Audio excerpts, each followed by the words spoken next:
Something else on the path to happiness is to love yourself.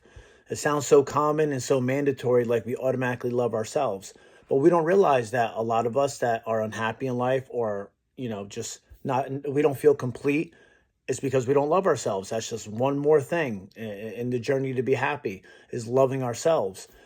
In my deep, deep journey into looking into being happier and being more positive and just trying to make a change in my life, because I've always been so negative my whole life.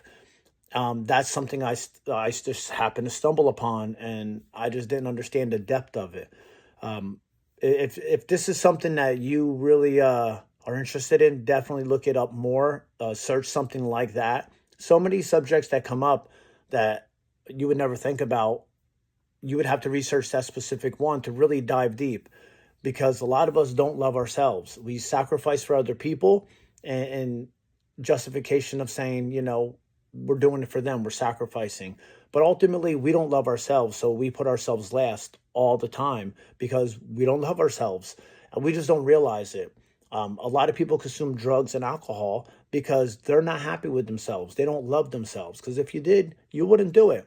We justify it as having a good time, or, just unwinding or relaxing. But ultimately, we can't stand to be around ourselves. We're not happy with ourselves, and we don't love ourselves. It's so many levels.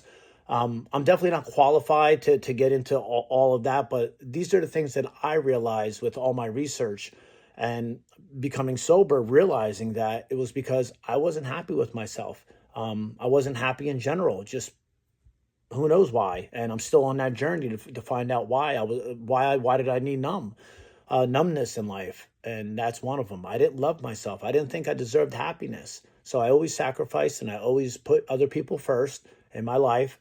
And I just thought it was being a man and being tough and all that. But it's truly because I didn't love myself. And when I started to love myself and realized that, that's when my journey just really kept going, and it kept building. And I'm still on the journey, and I still do tons of research on how I can be better. And that's definitely one of them that I'm working on, that I have worked on, and that I think a lot of people don't realize that that's what they really need to work on. It's almost hidden from us that, we've been taught not to love ourselves, that we're bad. So many things tell us that we're bad. Um, the Bible tells us that we're bad. We sin all the time, and you're sinners, and you're not good enough. That's how I take a lot of stuff in school. If you're not perfect, if you don't act a certain way, or in all societies, if you don't say the right thing or do the right thing, or tote the line, you're not right. You're not good. They're constantly beating us down, saying that we're not good enough at every turn. So some of the brightest and greatest people are told that they're not great until it becomes popular, and then everyone thinks they're cool and they're great. So many people, I've heard their stories where they say that. So just love yourself, and you are great. We're made in the image of God. How can we not be great? It's because that they're working really hard for us to believe that we're not great, and they're succeeding.